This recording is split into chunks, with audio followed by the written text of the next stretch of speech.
intro to the wonderful Jagular Jimmy Jam's Internet Show. Oh yeah.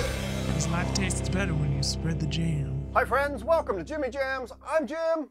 Let's jam. I eat with my hands. Could there be anything more natural than to eat with your hands? I mean, you have these things attached to your body. You come into life with them. If you've ever tried to eat with your feet or just by digging your face into a bowl or a plate, well, then you know where I'm going. You're beginning to understand. If you had the opportunity to eat a particular food without utensils at all, no fork, no spoon, no chopsticks, no shovel, then hey, eat with your hands. It's wonderfully natural, but it could be potentially messy. So here are some thoughts. Some foods seem to invite eating with their bare hands just by virtue of their design. There's the hamburger, the hot dog, there's fried chicken, peanuts. You gotta eat those with your hands. You can't eat a taco with a spoon. You can't eat a bag of chips with a knife and a fork. So you know where I'm going with this. Now there are some foods that suggest a mediatorial instrument. Stew suggests a fork, a spoon, or at least a big chunk of bread or something. You can drink soup from a bowl or a cup, but a big veggie or a chunk of meat might get stuck in there somewhere, and that might warrant a spoon. Some foods, frankly, leave you with questions. Have you ever been to a formal occasion? You're just not sure if you should go ahead and manhandle that piece of chicken or if you should use a knife and a fork. Have you ever been handed a plate full of French fries and you wonder if it's a better idea to stab them with a fork and dip them into the ketchup? Well, I want to give my public vote for using your hands, if you have them. Now, I do understand that in some cultures there are rules about using your hands. Apparently in India, people reserve their left hand for serving only and their right hand for eating.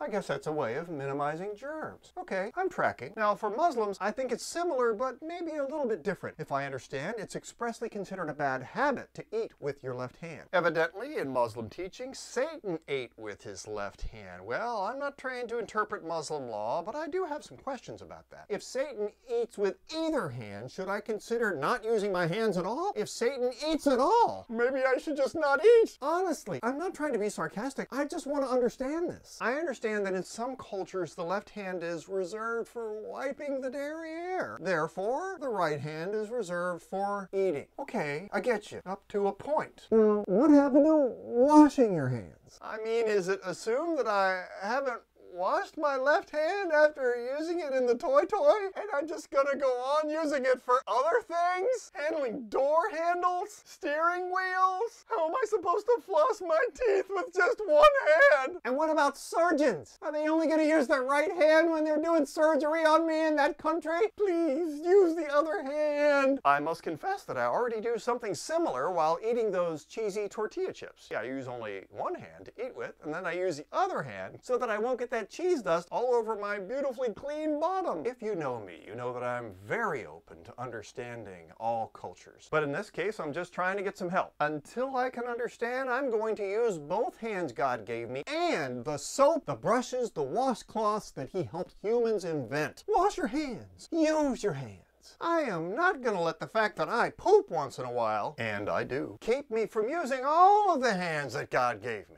That's what I think. Be a blessing, people.